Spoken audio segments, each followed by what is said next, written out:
Between 1939 and 1945, 125,000 young men faced the most dangerous task of any British serviceman in the war. They suffered the highest casualty rates. Nearly half of them, 55,000, were killed. It looks like hell, and you really think this is going to be it. They were the bomber crews who took on Hitler when air power was the only way of striking back at Nazi Germany. We were involved in total war. We were involved in fighting for our lives. I'm Ewan McGregor, and this is my brother Colin. We've always had a fascination with the Royal Air Force during the Second World War. Last year we made a documentary about the Battle of Britain, but we wanted to know what happened next. The few had saved us from invasion, and the RAF was already building a huge force that would take the fight over into Germany. And that force was Bomber Command. And during my career in the RAF, I too was a bomber pilot. I flew the supersonic Tornado, unlike my predecessors, who flew the legendary Lancaster. And I'm going to get the chance to see if I can fly the last remaining Lancaster in Britain. The pilot was one of a team of 7 who lived, fought, and often died together. I'm going to explore what it was like to be part of this band of brothers in the air. Their story is one of endurance, teamwork, and understated heroism. No, I'd never flown before. Hadn't even driven a motor car before. You just got a job on, and that's what you just did. You just sat there and did it. But it's also a story that is dogged by controversy. Despite the undoubted heroism, the men of Bomber Command found themselves to be ignored after the war.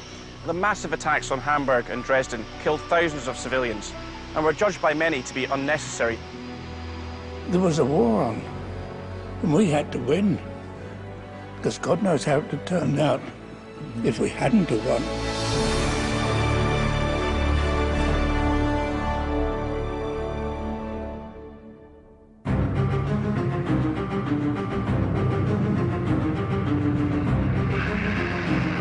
In 1940, the RAF's fighters repelled German invasion in the Battle of Britain. But the German Luftwaffe continued to bomb Britain's cities in the Blitz. And with the British Army defeated at Dunkirk, Prime Minister Winston Churchill identified the only way to hit back. Our supreme effort must be to gain overwhelming mastery of the air. The fighters are our salvation, but the bombers alone provide us the means of victory. Winston Churchill, 1940. And one aircraft more than any other symbolizes that struggle for victory. RAF Coningsby in Lincolnshire is home to the last flying Lancaster Bomber in Britain. It's maintained by the RAF's Battle of Britain Memorial Flight. Squadron leader Ian Smith is its guardian. She's one of 2 airworthy Lancasters in the world. There's only 2 left flying? Yep. And the other one's in Canada. And here she is in all her glory. Wow, absolutely incredible. Isn't she stunning? Yeah. So how many would they have built then? 7,377 Lancasters were built. Yeah. But circa 3,500 were shot down over Germany. Lancaster was the best aircraft ever during the war. It could hold a very big bomb load. It could take a lot of punishment, and it was a real pleasure to fly. 4 beautiful Rolls-Royce Merlin engines at the age of 22. Who wouldn't enjoy that? Oh, fantastic aeroplane. Beautiful. She's a real lady. And like all ladies, if you treat them right, they go. The Lancaster carried the heaviest bomb load of any bomber in the war. It meant there was little space inside. Mind your head. And what will be transparent straight away is just how, despite the fact that it's an enormous aeroplane, just how little room there is in here. I just think you're just in normal gear here. Imagine you had a I can't actually do it with my jeans because they're slightly too tight anyway. Imagine you had an urban flying jacket on. It's all very well doing it in daylight, but if this aeroplane was on fire, spinning out of control in the dark, it'd be a bit of a challenge, wouldn't it? Oh, just a bit.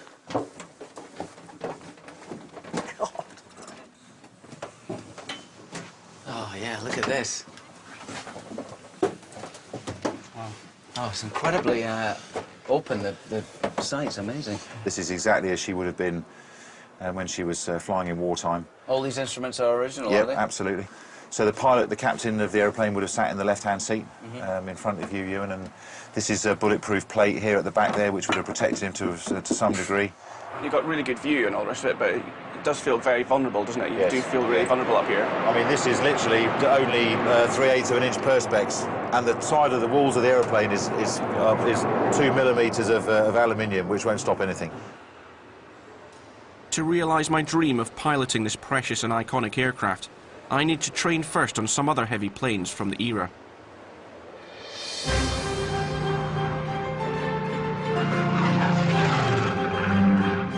The roar of a wartime Spitfire heralds the arrival of the man the RAF trusts to supervise that training. This fellow taxiing in his Spitfire now is your instructor. All right. And he's going to take you through the training for you to be able to see what the boys went through to fly the Lancaster. Okay. Making this dramatic entrance is Air Marshal Cliff Spink, a former RAF pilot. He's an expert on Second World War planes and recently taught me to fly the Spitfire. Hello. There's a pilot we recognise. They told me the McGregors were here, so I thought I'd better come and make sure you didn't get up to any mischief. Good to see you again. See you, Colin. We're going to see whether you remembered all you learnt last Yeah, exactly, year. yeah. I'm going to have to shift my view a little bit higher up this time, I think. Last summer, Cliff guided me through the basic training all wartime RAF fighter pilots experienced before I was allowed to pilot the single-engine Spitfire. But this time, I'll have to master a two-engine World War II transport plane before I'm allowed to pilot the four-engine Lancaster. For me as a member of 617 Squadron, it's probably the greatest privilege that you could ever get to fly in a Lancaster, so... You know, certainly a career-long ambition of mine to do. The Lancaster would become the most successful bomber of the war, but it only came into service 2.5 years into the conflict. In the early days of World War II, Bomber Command was ineffective. Its force of just 280 light bombers, flying in daylight, sustained losses of up to 50%. In one disastrous attack on Aalborg in Denmark, all 11 planes were shot down.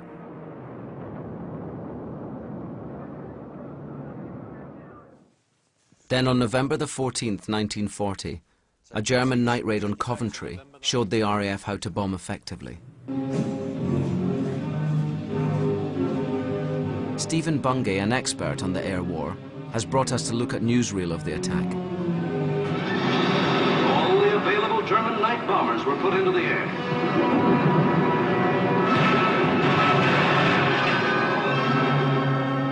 On the night of November 14, 1 million pounds of bombs were dropped on the city. It was the most devastating raid of the war so far. Coventry was smashed as flat as Warsaw and Rotterdam. 60,000 buildings were destroyed, and 568 civilians lost their lives.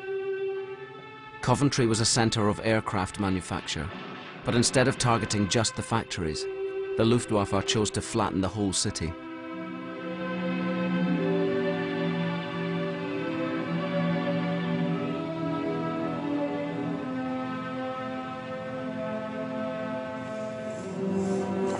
Yeah.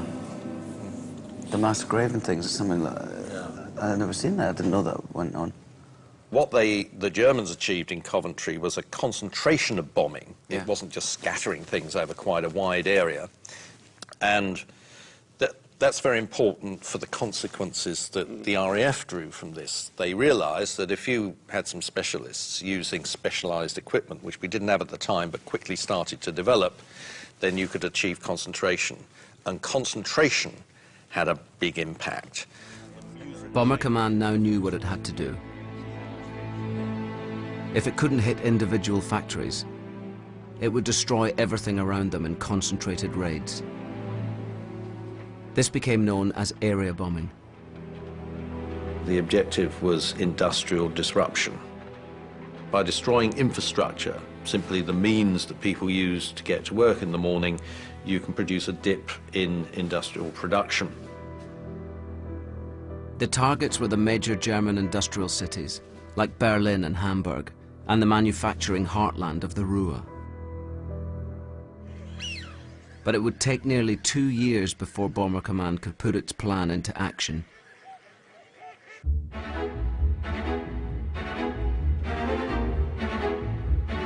If I'm going to fly the Lancaster by the end of the week, I'll have to start my training. So I've come to White Waltham, a former RAF base, to learn on this wartime Dakota.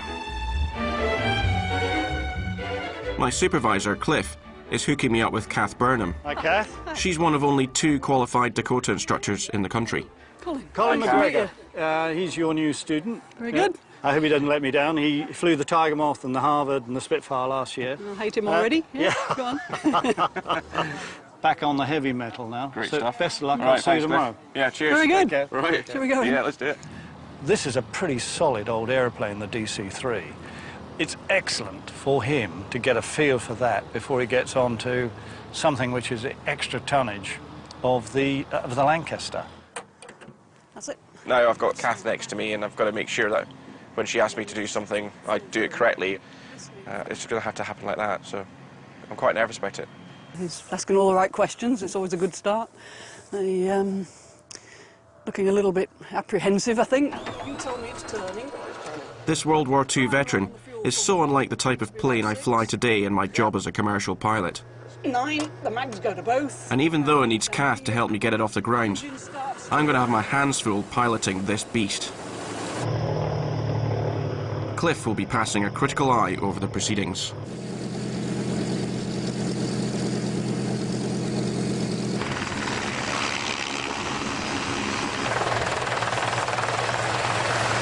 If I shout bird, just put your hand in front of your eyes. This is glass. Smash, yeah. Now, after all the pre-flight checks, it's time for the real test. Takeoff. There's so much to concentrate on.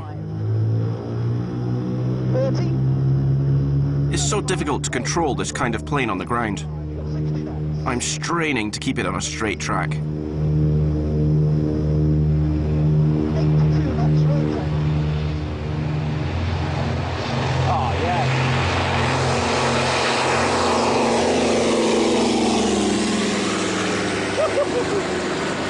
Oh, that was nice. That looks all right, doesn't it? Nice and straight. Gosh, sounds amazing. Doesn't it sound brilliant, that plane? Very good pilot, of course. One of the best. Now you're heading for 110 knots. It's hard to describe what it feels like. It's like driving a vintage bus with manual gears, after being used to a modern sports car. That was good to me, anyway. When you're in the back of a big aeroplane like this, you sense the yaw, and he was not paddling too much, which suggests he was keeping it reasonably straight. I've been flying for more than 20 years, and this is tough. It makes you think about those 18-year-old trainees flying a monster like this for the first time. At RAF flying schools, potential pilots were cherry-picked from the raw recruits. The remaining volunteers went on to specialise in other crew disciplines.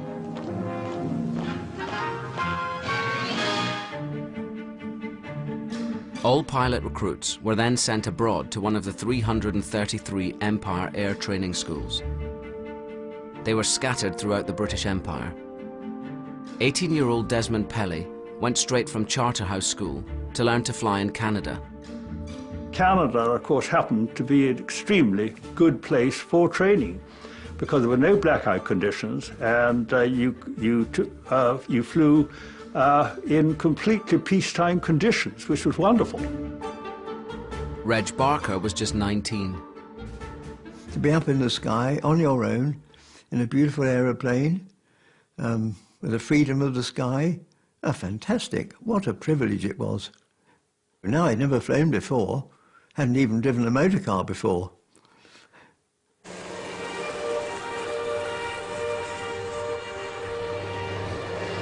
Remind me when you take flat 1 again?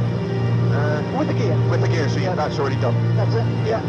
So when you're at final and you're stable, On my training flight in the skies above Berkshire, I'm still wrestling with this demanding twin-engine workhorse.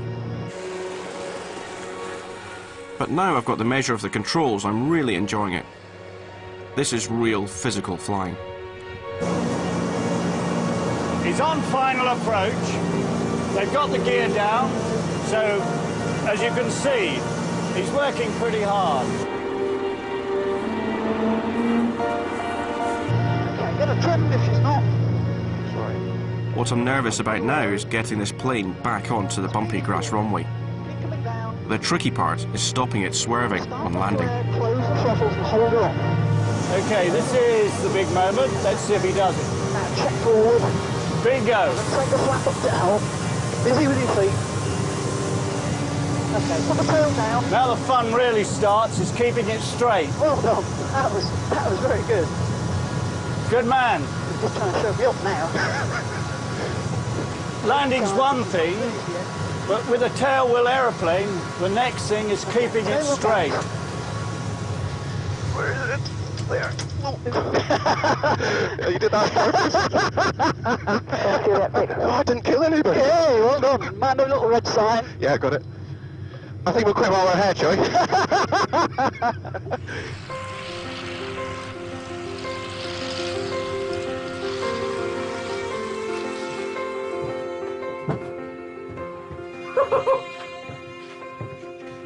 All right, Colin. Good job. I'm a bit sweaty. It was hard work. Considering you've never flown on at all ever, I think not too bad, eh? It was very good. Yeah. How does it feel? What does it feel like to fly? It's beautiful in the air. It's just really solid, you know. Yeah. I mean, like you say, you've got to come in and command it. You've got to tell it where you want it to go. Before I finally get my hands on the Lancaster, Cliff has a much tougher task up his sleeve.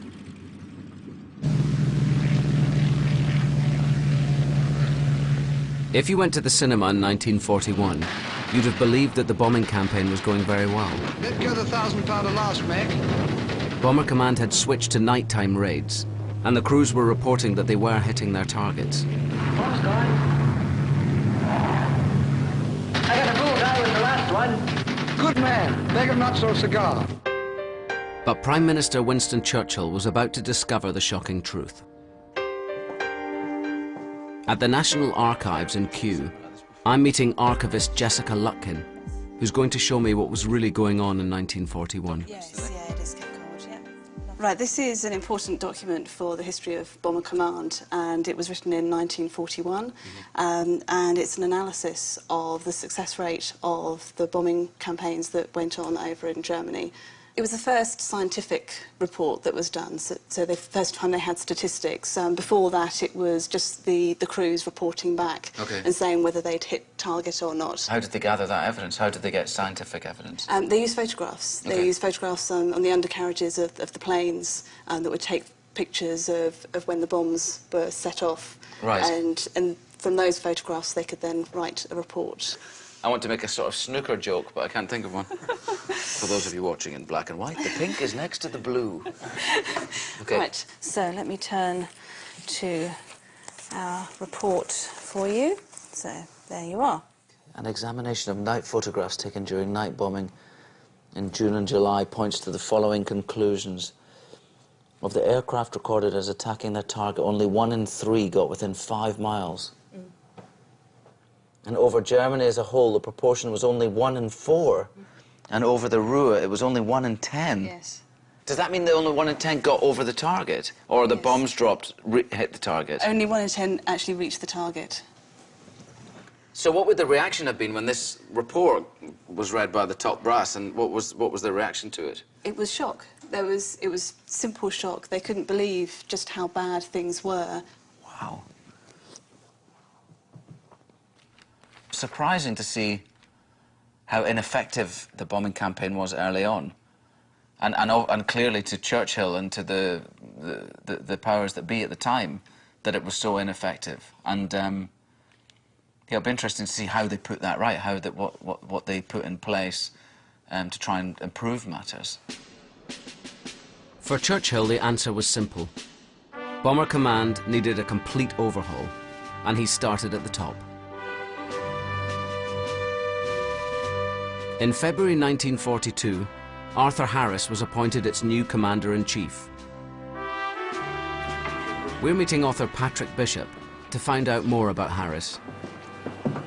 It's one name who keeps cropping up during our journey through this research is Bomber Harris. Well, Bomber Harris was the name that the general public knew him by, but among his peers, he was Bert Harris, and to his men, he was Butch.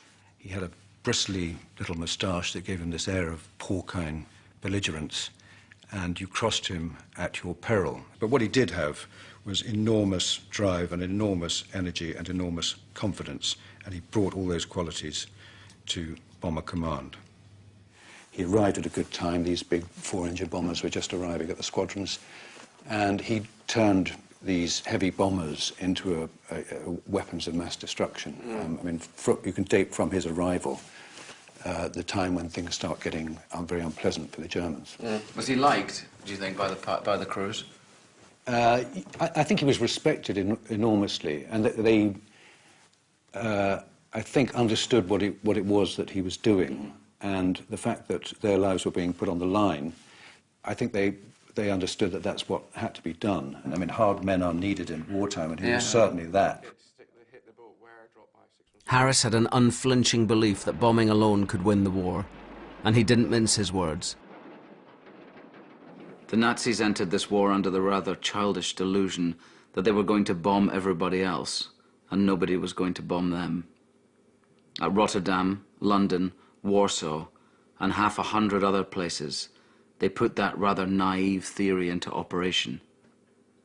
They have sowed the wind, and now they are going to reap the whirlwind. That whirlwind had 4 engines, and it was called the Lancaster. With a top speed of nearly 300 miles an hour, it was faster than any of its predecessors. And here's the bomb rack. It also carried the biggest bomb load of any aircraft in the war. It's 33 feet long. When it's released its load, another 2 or 3 acres of Germany will never be the same again. Harris now had the weapon he needed. He placed it at the center of his plans to build a huge force that he believed could break the Germans by area bombing alone. He dreamed of assembling 1,000 bombers for a single raid. So he doggedly pursued the Air Ministry to build more planes. The drive to get the new heavy bombers out of the factory demanded a huge workforce. I'm meeting Susan Jones, who as a teenager worked as a riveter on the new state-of-the-art Lancaster. So, Sue, this is the first time you've seen your plane for a little while, isn't it? It's so emotional. You know, I could just cry now just looking at her. Yeah. She's absolutely brilliant. Yeah. How long did you build these planes for? How long? 5 years. From what age? 16. 16. Regular nights. 7 at night till 7 in the morning. For 5 years? 5 years. Happiest days of my life. Oh, they were brilliant. These 4-engine bombers were affectionately known as 10,000 rivets flying in close formation. You hold on to the right, rivets, go on. and then I'll hold on to the back, and then when I call rivet, just give it a couple of seconds on the gun. Just a touch. Yeah. Rivet. Right. There we go, that's one done. Oh, that's it? Yeah. That's it. OK, let's have another go. Oh, you'll have to be quicker than that. Rivet. There we go. Let me see. That's a good rivet, though, no? Yeah, it's not bad. Can you get that underneath there? Yep. Oh, sorry, I didn't wait for your command. Oh, that will definitely not pass inspection. Sorry. I think you should have a go. It's a bit heavy for me, this OK, I'll hold it with you. Right. Rivet. There we go. Okay. Oh, that's a professional one, you see. That's a real pro, that one. Think I'll get a job here? In 1942, 700 of the revolutionary new Lancasters were delivered to frontline bases. The Lancaster was something else. It was a real war machine. It looked the part. It's still, to me, a powerful machine. I'm very proud, you know.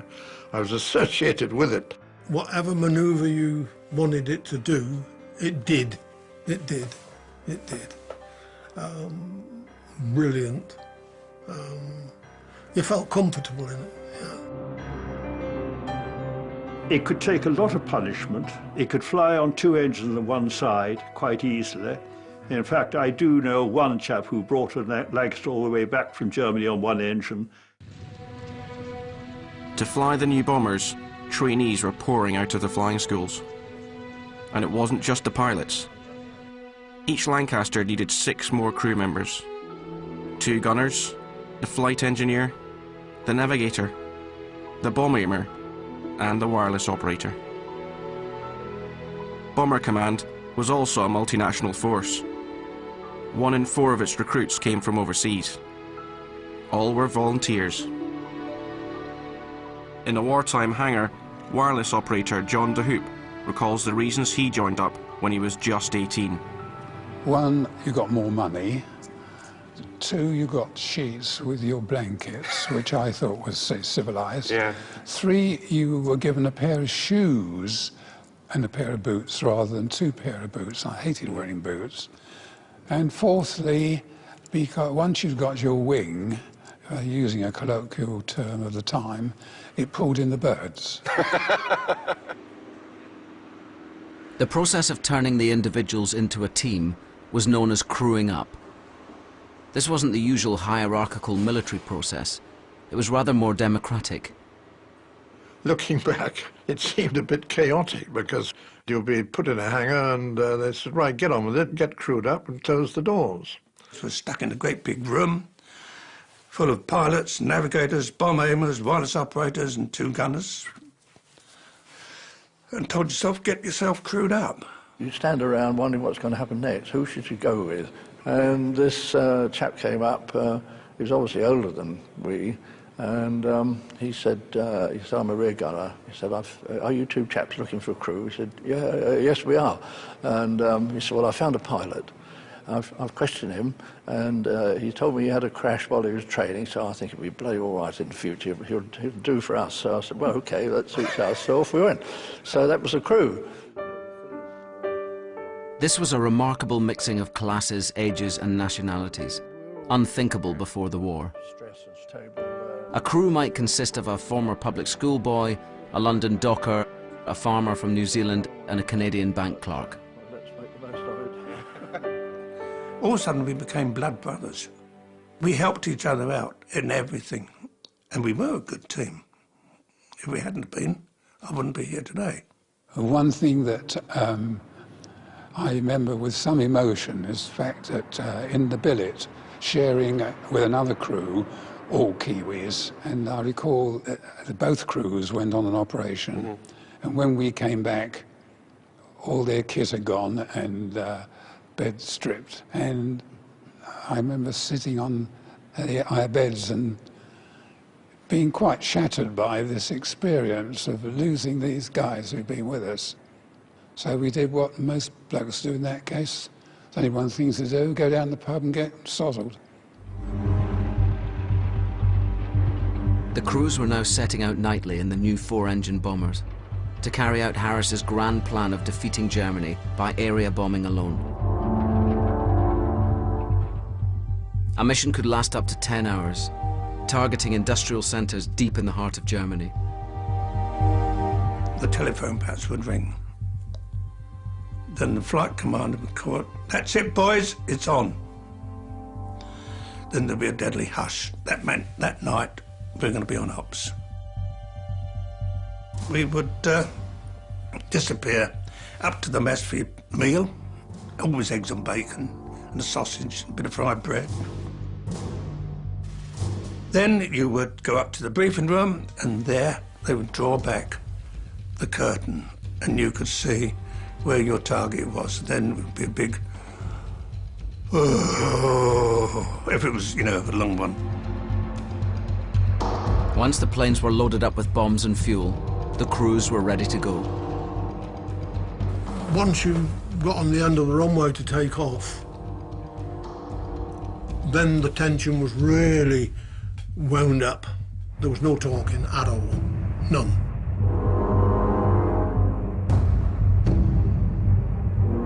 You waited for a green Aldis lamp and you took off and saw them waving to you to take off. Used to think, you know, am I going to be back here in a few hours' time?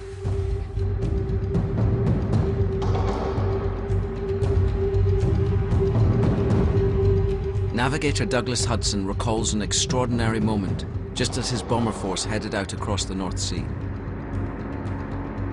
There was a flight of German bombers coming almost on the reciprocal opposite track. So the skipper said, don't do anything unless they do. And you know what they did? They just gave us a wing salute. And they went on to bomb Goole, and we went on to bomb Stuttgart. The crews would have to remain alert for many hours, and something stronger than coffee was on offer. Amphetamine pills. They gave us wakey-wakey tablets. What we used to call them wakey-wakey tablets. Personally, so I never took them. I used to stick mine with a bit of chewing gum on the side of the inside of the rear turret, you know. I only did it once. I didn't need them again. I was wound up before I went anyway, like the 7 in the crew. Stan Bradford was a mid-upper gunner. He's also a decorated ace. He shot down 5 German fighters. Never, ever, ever in my life was I ever comfortable. No. No. Frightened to death. And anybody that says he wasn't, well, he's a bloody liar. The crews were about to run the gauntlet of the German air defences.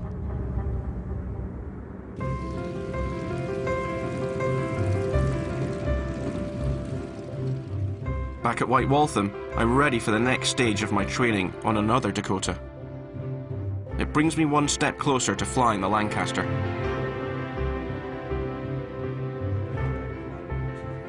And Cliff wants to use the flight to give me a flavour of how difficult the most basic navigation task was during World War II. Yeah. I've plotted the course, and I need Colin to fly at a set speed to get to the destination on time. So what sort of speed do I need to fly? At 120. 120 what? 120 knots. Knots? Knots. Oh, this is miles per hour. It is. Is it? Yeah. Well, we've worked it all out in nautical miles. I'm not looking at it. It's in miles an hour. What's the speed dials in this one? Miles an hour. That's what I thought. Can you manage that conversion? I don't know how to convert it. What is the conversion? You know oh, come on, basics. What are the basics going? How do you convert it from knots to miles then? Well, I'll just have to fly 138 miles per hour. And that'll equal 120 knots. Is that right? Yeah. Okay, good luck. Good on you. No one told me about the nautical miles. Thankfully, World War II navigators were better informed. It's properly exciting to be here. I'm a bit nervous about the navigation, but we'll just have to see how that goes. But it is unbelievably exciting to be in this airplane. Yeah, maybe we'll end up somewhere fancy in Normandy or something. We can have a crab.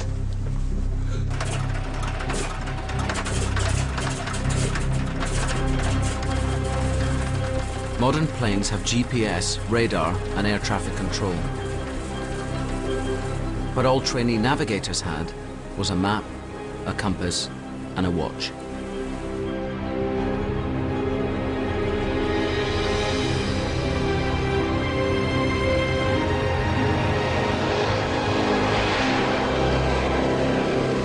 First, Cliff wants me to navigate south to a point on the Isle of Wight. This is exactly the kind of training trip a new crew would have undertaken.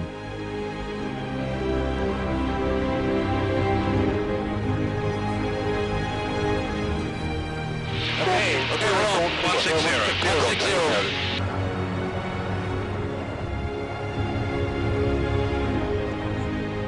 What I need to do now is to use landmarks along the way to make sure I'm on course and on time.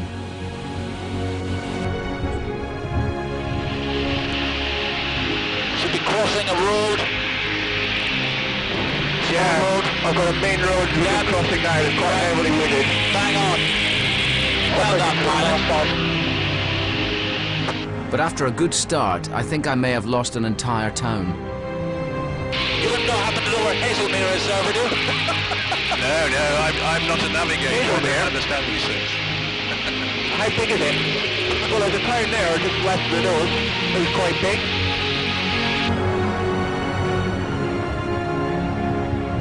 We have 3 minutes to target, 3 minutes. Great. A little bit over to the right, Colin. 2 degrees. Good back. You've got it, you've got it. That's a cunning little... The target's on the roof, just a few degrees to the right there, Colin. That building on the building, is it? It's here. Look at me, Ewan, you found it. Yeah. Yeah. Woohoo! They're going to smack over the top. Well done, mate. Okay, that's over there now. Target now. Yeah. We've reached the first destination. Not bad for a beginner. When we were flying the Lancaster, my Canadian navigator was able to produce a fix every 6 minutes throughout the flight, which I think was a tremendous achievement of concentration in order that we would arrive at our target dead on the time that we'd been instructed to arrive. Look at that, dead on, 090. Very nice pilot, carry on. Now for the tricky part. Cliff wants to take me on a simulated bombing run over water. It's the closest I'll get to night flying, so no landmarks to help me at all.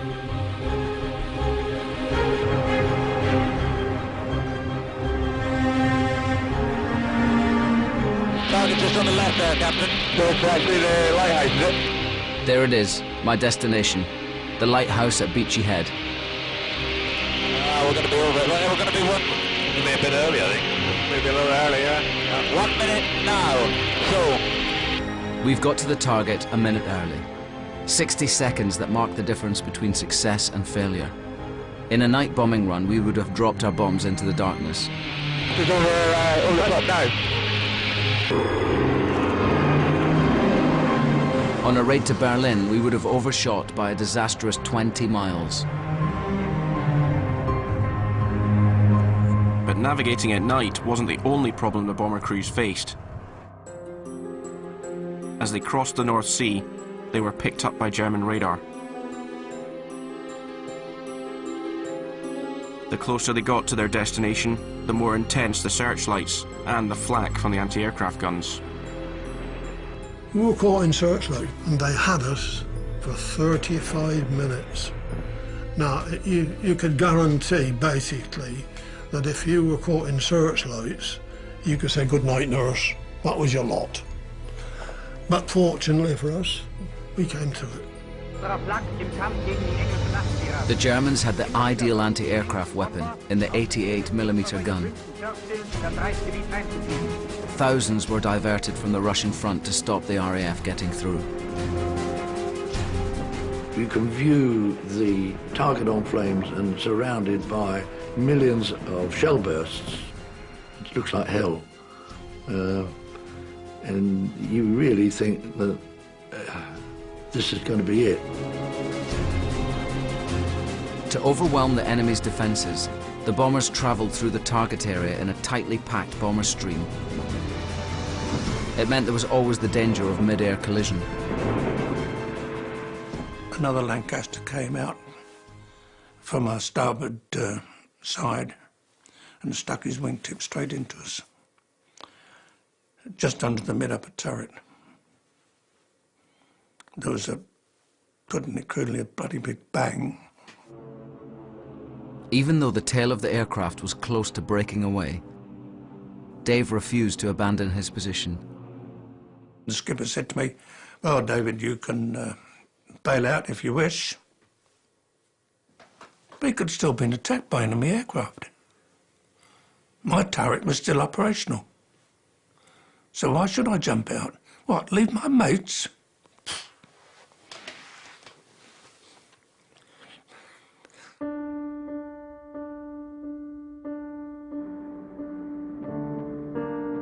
If the plane made it to the target, then the most dangerous part of all, the bombing run itself.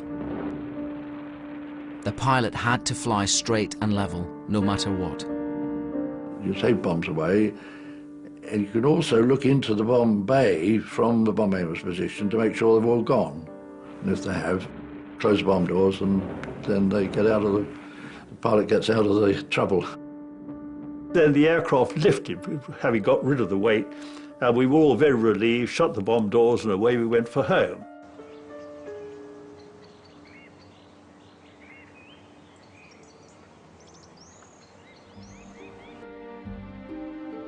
Bomber Harris was a man in a hurry. By May 1942, just 3 months into the job, he mustered enough resources to unleash 1,000 bombers in a single raid. The target was Cologne. The first wave was so successful that by the time the second wave took off, they didn't need their navigators. Before we crossed the English coast, the skipper said to the navigator, "I think I can see a red glow in the sky. It's a long, long way away." The navigator replied, "That's Cologne. You don't need me anymore, just head for it." We could actually see Cologne burning from England. Looking out, it was just a small red glow on the horizon. When we got there, the whole place was a sea of fire, and we dropped our bombs into the middle of it. It was a piece of cake, really. The raid destroyed 2,500 industrial buildings. It killed 469 civilians and bombed more than 40,000 out of their homes. It shook the Nazi high command so much that Cologne survivors were ordered to remain silent about the devastation on pain of death. For Harris, it was confirmation that his master plan would work. There are a lot of people who say that bombing can never win a war. Well, my answer to that is that it has never been tried yet, and we shall see. Soon the Ruhr, Essen, Berlin, and countless other cities were the targets of area bombing, being hit night after night. The bomber crews were now undertaking large-scale raids into the heart of Germany. They were often flying twice a week to targets up to 6 hours away. And with the US entry into the war in January 1942, Bomber Command now had a formidable ally. In the summer, the US began to bomb by day. It meant the Allies could hit German war industry around the clock.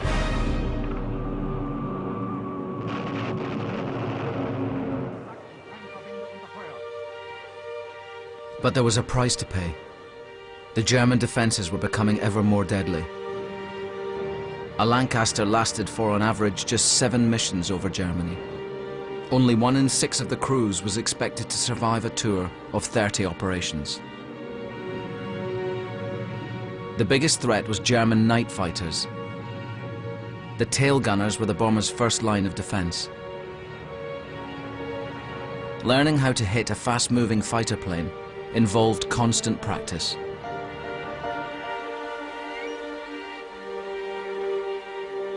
"87-year-old Dave Fellows wants to show Colin and I how he did it."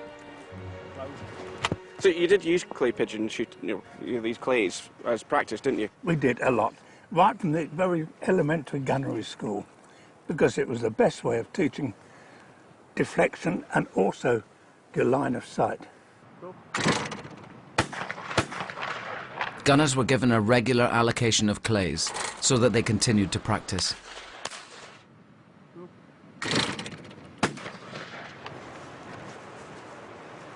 "18 inches ahead." Oh dear. Try a bit more over towards you. Try a bit more up in the air. I feel the fraternal competition kind of starting to swell. Pull. It's hard to hit these fast-moving clays. Pull. Shooting down night fighters must have been infinitely more difficult. Okay. Really close. From going through the training to actually flying in the rear turret there for a real mission must have been a big I difference. had eyes sticking out like organ stops, Did you? looking for an aeroplane. Yeah. There was an enemy one. Yeah. Up. Oh, he's right in there, He's isn't he? right quick, isn't he? Huh? Oh, you got a bit off the side of that one. Yep. We winged it. You winged it. You definitely winged the last one there. Having trained with a shotgun, Dave then had to master the .303 caliber machine gun. Armourer David Main wants to show us how effective they were.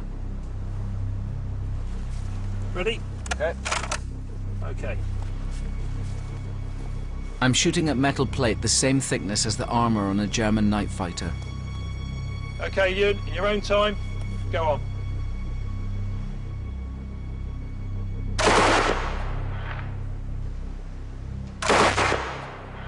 Okay, clear. This was protection for the pilot and aircrew, usually around his seat. And it's actually failed to penetrate in the armour piercing or the ball. Oh, yeah. The ball didn't go through. Nope. And the armoured piercing sort of didn't go through either. It broke the back, but it didn't More go than through. survivable, that kind of thing. Dave's chance of shooting the aircraft down was purely hitting a fuel line, a hydraulics line, or a control surface. That is the only thing that was going to bring that aircraft down using 303. The tail gunner strikes me as the loneliest and toughest job of all. I want to get some sense of what it was like for Dave, aged just 19. So I'm going to squeeze into the Lancaster turret, wearing all the gear that he wore to withstand the sub-zero temperatures.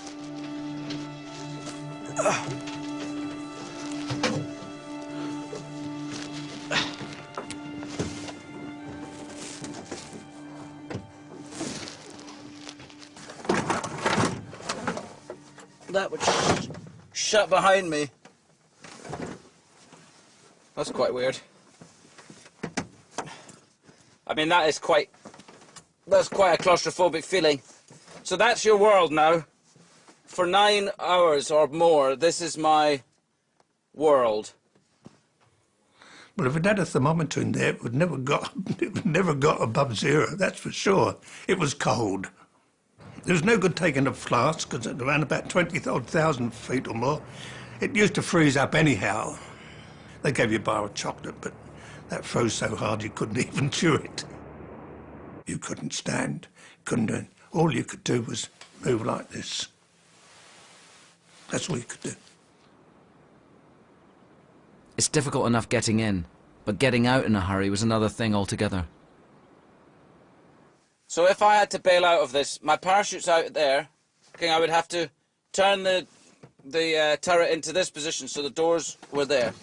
I'd have to open the doors like this. This one gets a bit stuck. I'd have to lean back, grab my parachute here, off that, get it back in here, clip my parachute on, then I'd have to turn the turret round so that my back was outside here, and then fall backwards out into the night. And if the plane was on fire, or if the plane was in a spin, which it often was, it would be, I mean, almost impossible, I think. Which is why so many of the poor rear gunners didn't make it. You know, they didn't get out. I knew where my parachute was. If the skipper gave the orders to bail out, I knew exactly what to do. We had an attitude in our aircraft, in our crew, if the airplane stays up there, we stay with the aeroplane. Simple as that. From my mother's sleep I fell into the state, and I hunched in its belly till my wet fur froze. 6 miles from Earth, loosed from its dream of life, I woke to black flak and the nightmare fighters. And when I died, they washed me out of the turret with a hose.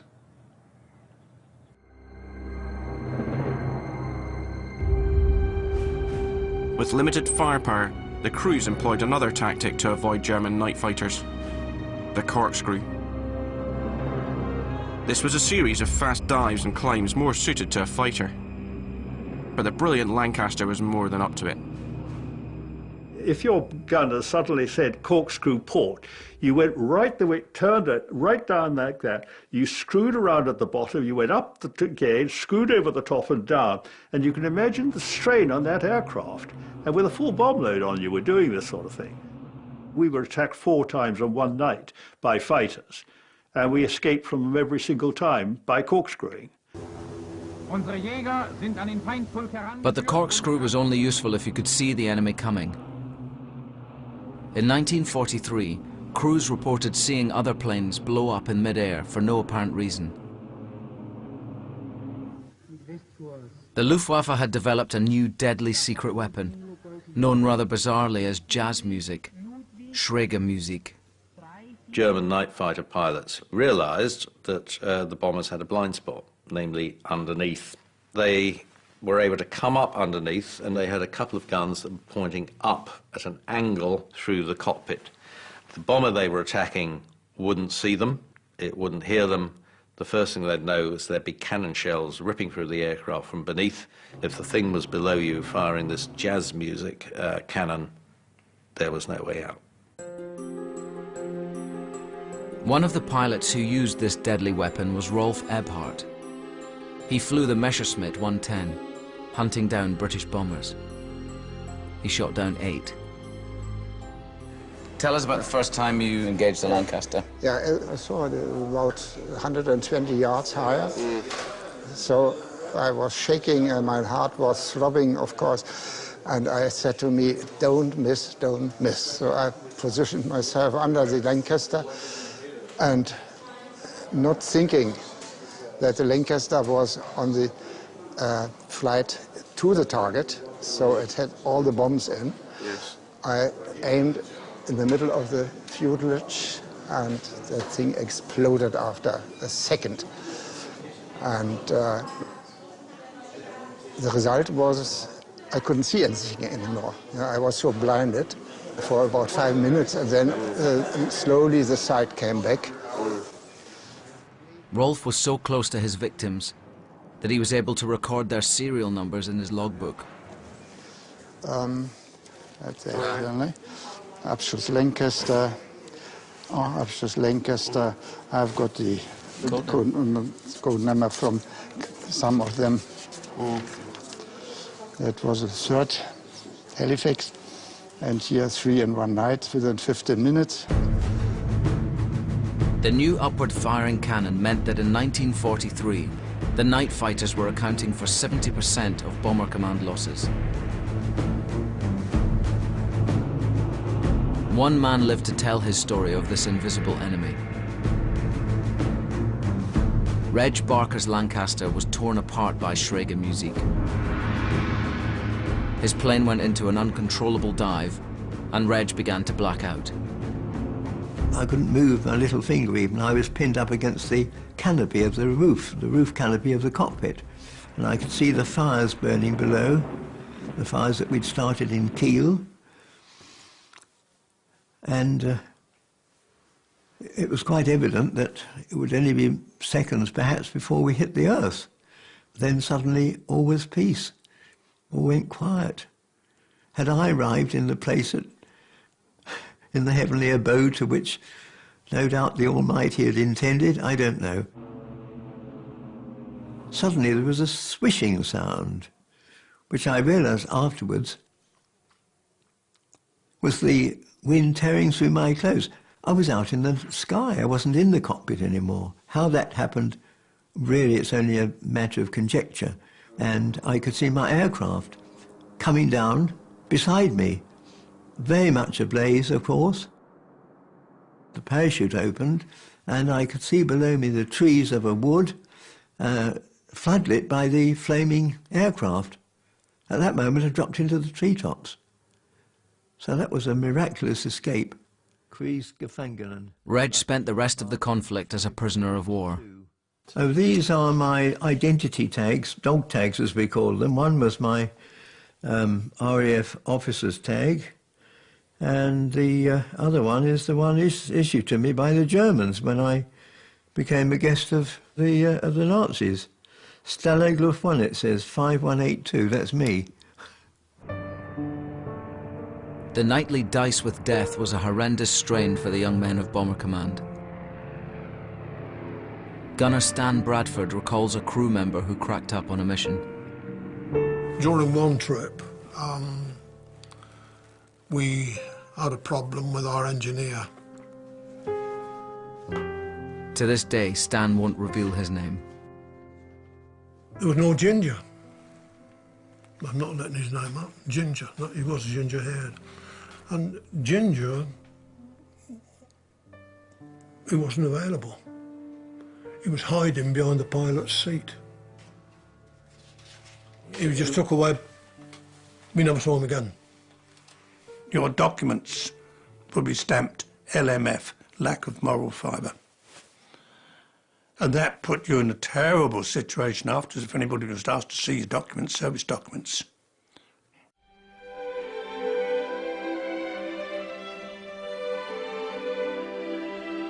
Cases of LMF were rare.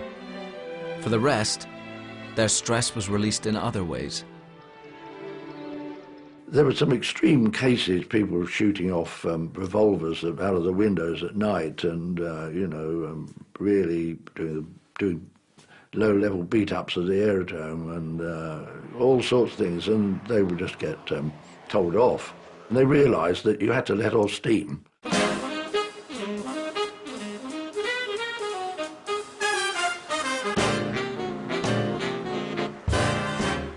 Across the east of England, hundreds of bomber bases were bursting with thousands of young men, desperate to get away from the war for a few short hours. We always did everything together. So when we went out together, we had to get on by two-seater MG. So we sat 3 on the hood at the back, 3 on the front seat, and 2 on the front mudguards. And we used to strap them round their waist and over the bonnets so they didn't fall off.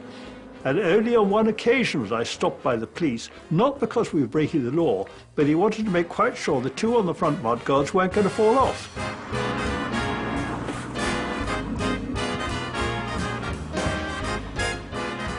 Ewan and I have come to the Bluebell in Lincolnshire, a favourite haunt of the bomber boys. Here the crews would drink the pub dry. We're meeting Dave, pilot Tony Iveson, and navigator Douglas Hudson. Yeah. There's a lot of silly things happening. But I guess you were young, guys. You were young, weren't you? It wasn't ever meant with any, there was no malice or forethought at all. No. It's like the burning of the pianos that took place and all the other things, motorbikes in the mess. Yeah. Oh, that. Oh, yes. Doing a donut in the mess. Doing a donut right in the mess. Well, that appeals to me. Well, George B. brought a cow in the mess one night. You know, he got this cow in the mess and it didn't half make a mess.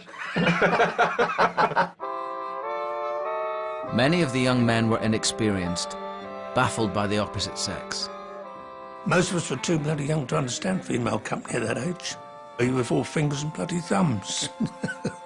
And we were also told and shown films, vivid American films about VD. You know, the horrors of what could happen to you. Well, that used to put you off for life, nearly. If she's easy, she's got it. If she's got it, you'll get it. And remember, a blob on the knob slows steam up. Yeah, I've known that one before. That's very good. Yeah. By 1943, Bomber Command was fighting the war with an even greater ferocity. It was dropping more and more bombs. But German industry didn't appear to be collapsing. After a while, people began to suspect that factories could be repaired and got working again fairly quickly. So the next point of vulnerability was actually seen to be the workers. And this is the beginning of the sinister thought that actually the real target is civilian workers. The term used to describe this policy was de-housing. The aim was not just to blow up, it was to burn as well. Bomber Command was now dropping more incendiaries than high explosives. In July 1943, Harris used this lethal cocktail to devastating effect.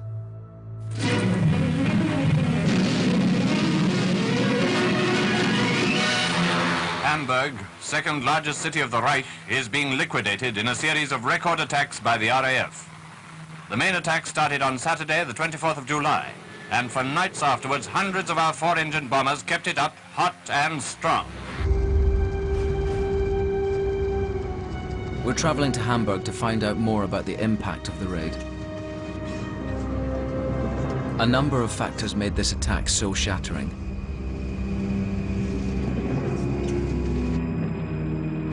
RAF deception diverted the German night fighters away from the bomber force, and the elite Pathfinders marked the target perfectly. The combination of a hot, dry summer and the high proportion of incendiaries created a phenomenon never seen before: a firestorm. Temperatures reached 800 degrees, winds 150 miles an hour. Nadia Convery is a Hamburg resident and researcher. She's brought us to St. Nicholas Church. It was so prominent in the landscape that the RAF used it as an aiming point. Today, it's a memorial to those lost in the bombing.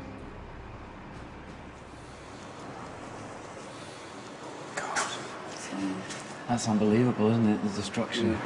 The blockbuster bombs, they were dropped first to sort of lift the roofs of the houses, and then they would drop the incendiary bombs into houses where there was a lot of wood inside. They would just go up in flames, and the streets were quite narrow, so it was easy for the fire to spread. Mm-hmm. And yeah. And that was the aim, to set fire to... And apparently the British researched into how flammable German cities were. In one area, 96% of the houses were completely gone, destroyed. Bloody hell. The Nazis feared 6 more raids like it would finish the war. 42,000 men, women and children were killed. Quite an eye-opener, really, when you see those pictures and you see the endless empty shells of buildings and the tons and tons of rubble. I just keep thinking about families and children and trying to get, you know, as a parent, trying to get your kids out of that hell hole must have been beyond awful, you know.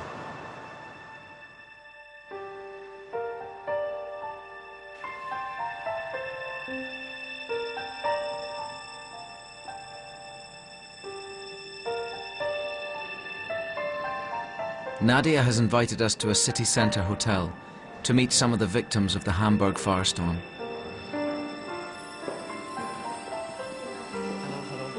Hans Werner Prell was 13 at the time. Helga Hunter was 16. Very nice to meet you. Hello. The story of this suitcase is a special one, actually. So in this suitcase were important documents, a bit of, you know, jewellery. That's all that remained. It's the only thing he saved. He was clutching it through the firestorm. Und dann haben wir einen fürchterlich, es war ein Orkan. They could hardly move because of the force of the winds, and so he's described it quite powerfully. He said there was this red wall coming towards him, and then they'd get pushed over, and he'd have to get up again and try and sort of battle against that force. So that's quite a powerful image. He says that just as you're sitting next to me, people would go up in flames next to him. It's unimaginable. It's just what he saw. It's just. I was 16 at that time, that night. Can I speak German? Of course, yes. Ja. Ich habe dann gemerkt, dass alles brannte, alles kaputt war und die Bomben alles zerstört hatten, aber... The streets had been hit, and it was, everything had gone up in flames. And so, walking home, she had to pick her way across, people lying in the streets, dead bodies. Because of the intense heat, the tarmac melted, and she saw people trying to walk across and getting stuck, and then not being able to free themselves. No one else could help because they would get stuck then too.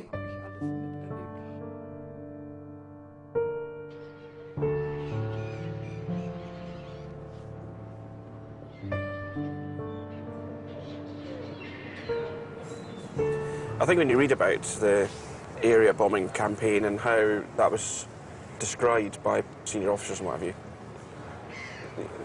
there's ways that you can phrase it to sound like it's not the indiscriminate bombing of civilians. You can justify it in words by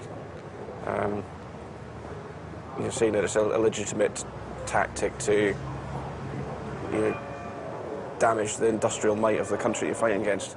I don't know if you can ever justify one way or the other. You can't say, there's a statistic, there's 42,000 civilians killed here in a week in Hamburg, in one raid. You can't ever kind of justify that. You can't ever justify the killing of innocent people. You can't justify the killing of 6 million Jews and homosexuals in concentration camps either, extermination camps. But it's not really about that, I suppose. It's just trying to understand it. What it took to ultimately defeat that evil. Yeah, Nazism, yeah. And 70 years ago, things were very different. The war was far from won. Bomber Harris felt that more raids like Hamburg would bring victory by the spring. We propose to entirely emasculate every enemy center of war production if necessary. We are well on the way now to that end. The shadow of raids like Hamburg has influenced the way we fought wars ever since. The RAF now uses air power in a much more targeted way. Bosnia, Iraq, where I served, Libya and Afghanistan are so different from the area bombing of World War II. We're all used to seeing images of precision strikes. Collateral damage is no longer acceptable.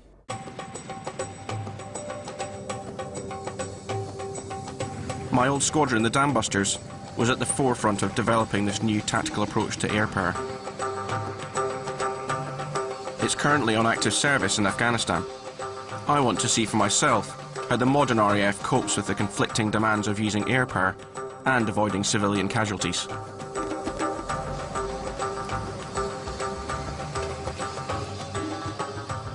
To get to the squadron base in Kandahar, I have to fly there by night. This is to avoid a Taliban attack on our plane. We've got a full set of body armour on. Obviously, we're in a combat zone at the moment, so yeah, we've got to protect ourselves from anything that could get fired up at us. It's 4 years since I've been with my old squadron, so I'm looking forward to getting there with a mixture of excitement and trepidation. We're making the journey in a blacked-out Hercules. Just before we arrived, a rocket was launched into the Kandahar base. This reminds me of what those young bomber crews experienced setting off on a night mission 70 years ago.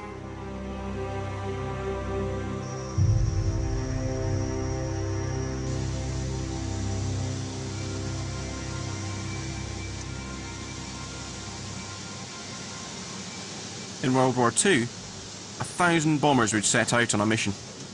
Today, the RAF is using a detachment of just 8 supersonic tornadoes to achieve its aims. My experiences from Iraq are they're pretty similar to this operation, really. It's a similar sort of size, but still nothing on the scale of World War II. I mean, you're talking over 100,000 people flying, in World War II. The coalition is in the process of handing over power to the Afghan government. The highly political situation could hardly be more sensitive, and the last thing they can afford is to inflict any civilian casualties. But fortunately, modern planes are much more flexible than the Lancaster of 70 years ago. They can perform a variety of roles that range from attacking the enemy to identifying improvised explosive devices hidden in the ground.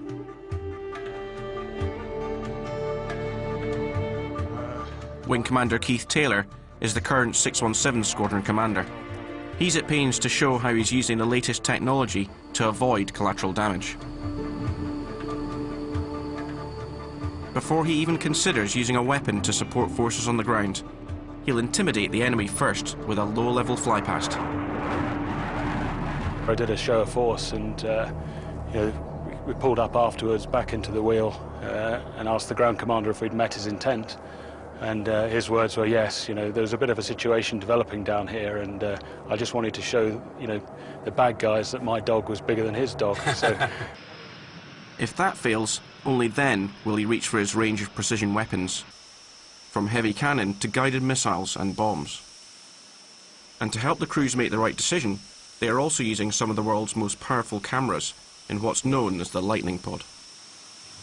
So you can, I mean, you basically can, even up at sort of 15, 20,000 feet, you can pick out an individual person. Absolutely, Sure, you can pick out people.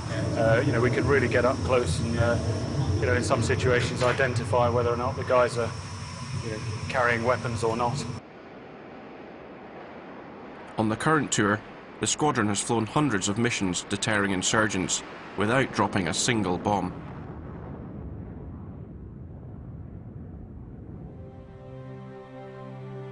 All this makes you realise what a blunt but effective instrument Bomber Command was for the first years of the war. But in 1944, Churchill wanted to use the bombers differently. He felt they were now capable of a much more precise role. In the build-up to D-Day, he wanted Harris to move from bombing German cities to hitting specific communication and transport targets. Bomber Command had made huge advances in the last 2 years of total war. It had become the most destructive force in history. But it was now more than capable of carrying out this new task of precision bombing. The switch to new methods, it was now safer to fly in daylight, so some of the raids took place in daylight, was not welcome to Harris. He still stuck to his doctrine that the way to win the war was to flatten as many German cities as possible. So he put up quite a strong rearguard action as only he could against a move that everyone else seemed to think was the right one. Bomber Command had been a very blunt instrument indeed. At this stage in the war, it's now becoming a surgical instrument, something that is capable of carrying out applied violence in a very precise way. My old squadron, the Dambusters, was pivotal in developing these new tactics. They were formed in 1943 to attack the dams of the Ruhr Valley, using inventor Barnes Wallace's revolutionary bouncing bomb.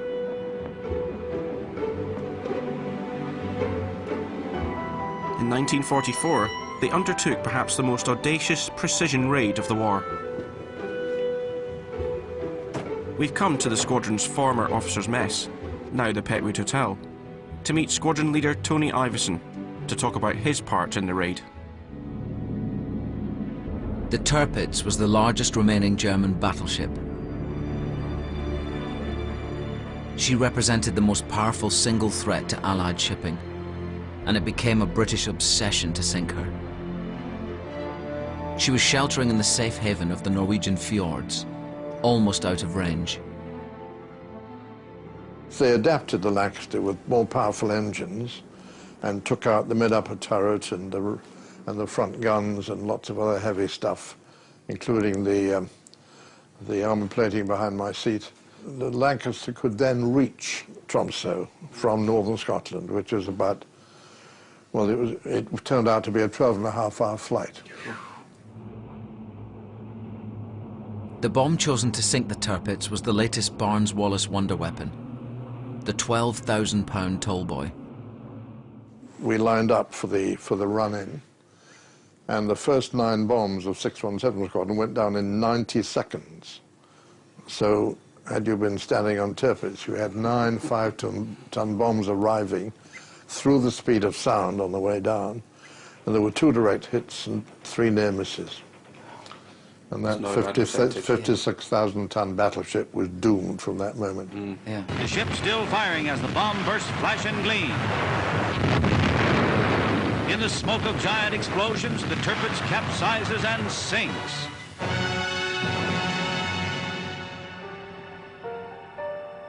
It was an astonishing demonstration of how far Bomber Command had come. And it had been achieved with the mighty Lancaster. Today is my chance to fly it. I think for me as a member of 617 Squadron, it's probably the greatest privilege that you could ever get is to fly in a Lancaster. So, and obviously it's the only one that's left in the UK. But the fact that I'm going to be able to do it with you on board as well is really incredible, that both of us are going to be able to experience this at the same time, and that's what it was all about. It was about being a crew, and it was about that band of brothers kind of feeling. So, you know, to do it with the person that you feel the closest to is really quite something. It's as iconic, the Lancaster, as the Spitfire was. The Spitfires were fighting one against one in the air against the enemy, and in the Lancaster, you know, it's much more complicated than that. They were bombing towns and cities, and that's over the week that we've been doing this. The time that we've been doing this has been, you know, I've been getting more and more of a sense of how complicated that is. The last flying Lancaster is so precious that the Battle of Britain Memorial Flight will only take her up in ideal conditions. So it's great that the weather is perfect. Can't believe you raised a Piper. That's pretty good, isn't it? Yeah. You got to remember that this is the war machine, really, and people went to war in it, and a lot of them didn't come back. So, the pipes make you feel quite emotional as well, don't they? You know? Very nice. Yeah, nice touch that. A large crowd, including some of the veterans, is here to see the Lancaster on one of the few occasions in the year she takes to the air. This is your end of the aircraft, wasn't it? That's right. Then when we got the word to go, up the ladder, and then I used to turn to the left, back it and slide myself into there. Check the rotation of the turret once the engines have started. Just check everything through. Anyone who says he is not afraid is not a human being. And the worst period I felt was before a flight. When we knew where we were going and you had the hours getting ready and you couldn't stop this churning around or mine. But once you were in the aeroplane, you had a job to do. Well, it was a different situation. And she was a beautiful aeroplane, and as you as a pilot will understand how thrilling it is to handle such a big machine on takeoff and feel her ready just to... Yes, flying was still, even in those days, exciting. Yeah. Did you shake hands before you got on with each other, or not? Was there none of that sort of sense, you know? No, the crew would piss on that wheel. But We would do that, but there's just too many people standing around watching. Otherwise, we would do that very thing. Thank you very much, though. Brilliant. Yeah. Okay. Cheers. Enjoy that trip. Yeah. Thank you very much. Thank you very much. Thank you. You enjoy that trip. Yeah. I'm sure you will. Thank you. Turn the green out.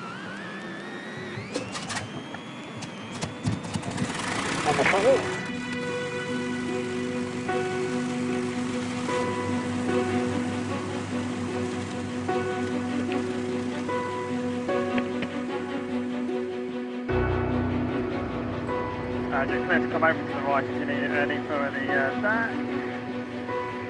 Clear over to the right if we've got DC out on the right.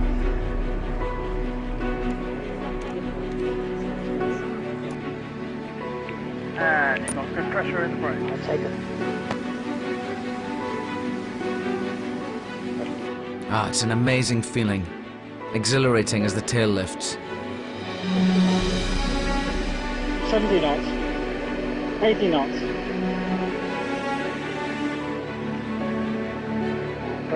Brakes off, gear up, please. Things are level shotting. You're shotting left? And right.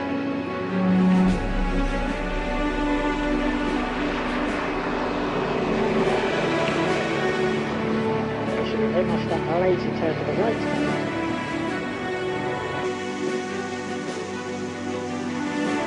Going up front now.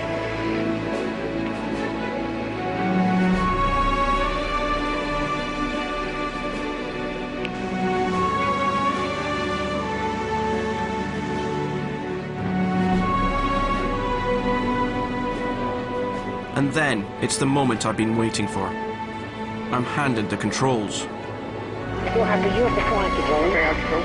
I'm piloting the RAF's only flying Lancaster. So we're just coming up this left-hand side, is that what you want? Yeah, I think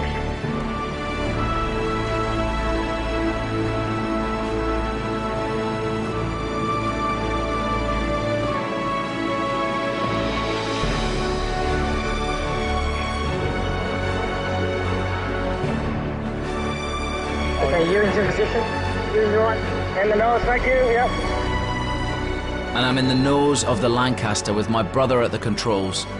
What a moment.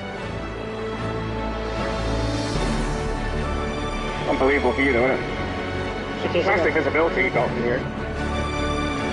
We're flying in the Lincolnshire skies that 70 years ago would have been full of hundreds of bombers about to head off to Germany, containing thousands of nervous young men, some who would never come back.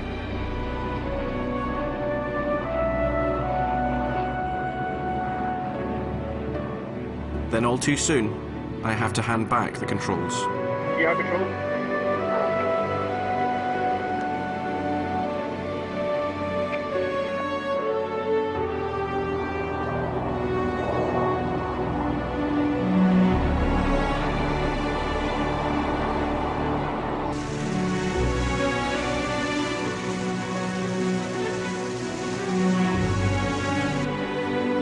We buzz the crowd below, and then it's time to land. -6. On it.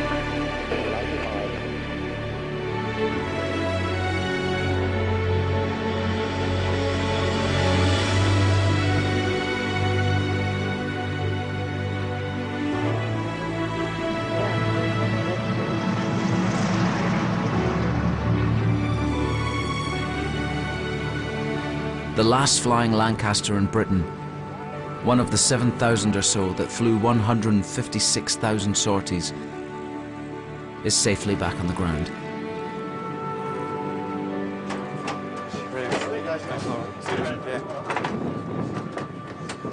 Don't fall out. That was unbelievable. That was really properly amazing, Saw kind of angles I've never seen before in my life taken off from there. It was just extraordinary because you see the wings, watch all the 4 engines starting up in front of you. I went through to the front, there's a view I've never seen before, like lying on my belly looking down out at the ground and the sky, and an experience that you can't imagine. Well done. Well done. That was really good flying, Colin. Really good flying. The Lancaster was a brilliant plane, but it was still a devastating weapon of war. And nearly 800 of them took part in the raid in 1945 that defined how some have judged Bomber Command ever since. The D-Day invasion had led to a combined push by land and air forces from the west. The Russians too were pressing from the east. Stalin called on the Western Allies to help clear the way for the Red Army. So Winston Churchill agreed to the last great bomber offensive of the war, the one that everyone remembers. The irony is that when Bomber Command was finally able to do what it had always been trying to do it, had lost a lot of its sense. But Harris, being Harris, he carried on. And one can say that with Dresden, it turned out to be a city too far. In February 1945, the Allies unleashed Operation Thunderclap on the city of Dresden. Dresden, the capital of Saxony, becomes a fantasy of the destructive pyrotechnics of the air war. The city was a railway hub through which German troops traveled to the Eastern Front, but it was also packed with 1 million refugees escaping the Russian onslaught.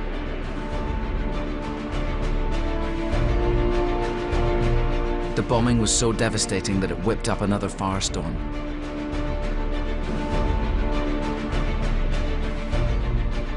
It killed 25,000 people.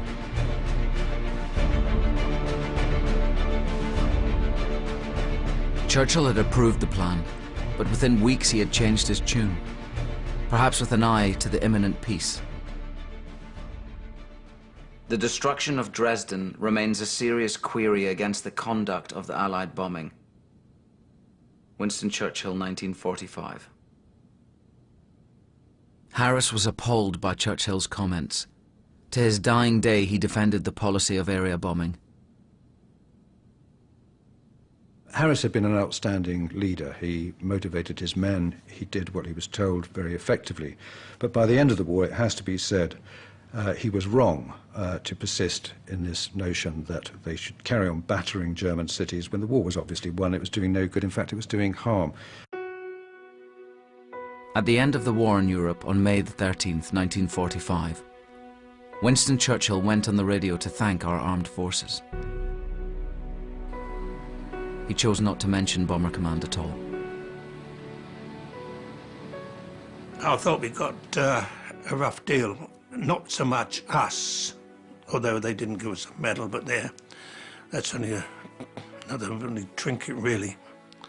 But I thought the treatment that Bomber Harris got was absolutely, utterly disgraceful, because he was only carrying out the orders of Churchill. Harris's vision of a war won by heavy bombers alone never came to pass. German war industry was damaged, yet never collapsed. But 1 million troops and thousands of anti-aircraft guns were pinned down defending the Reich. For those who fought in the campaign, there are few doubts about its value. Now, total war is total war, and we were involved in total war. We were involved in fighting for our lives, and Bomber Command was the only force that could take the war to Germany for 4 long years. They started it. What did they do? Auschwitz and all these places? I mean, Christ almighty, they're the ones that started the bloody war. We didn't. Well, we finished it off. Showed them with their tails between their legs. I felt badly about it in many respects, and yet, you know, I mean, the war doesn't have Marquis of Queensberry rules, and of course, immediately after the war, we got all the screed of what had happened in the concentration camps and the extermination camps, and I suppose, you know, it rather hardens one's heart. Today, the controversy around the bombing campaign of World War II still remains. Only in the summer of 2012, nearly 70 years after the war, will there be a memorial in London to honour the 125,000 men of Bomber Command. It's very sad that the 55,500 young men of Bomber Command who were killed have never been recognised until now, which is too late, in my view. It's a pity, but it is a little late. But thank goodness a memorial is now going to be put up for them.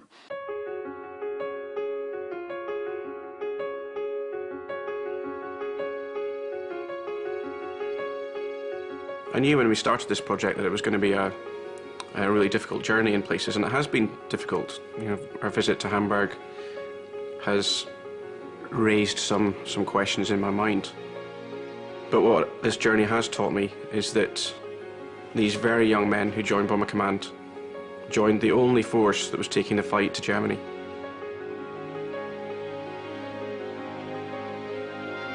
What has struck me is how young they were, and what a terrible price they paid.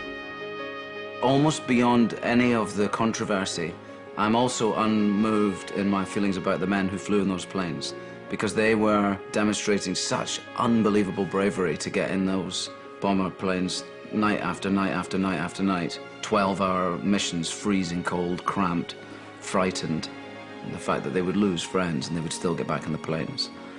So I haven't changed my mind about them. They're the heroes I always thought that they were.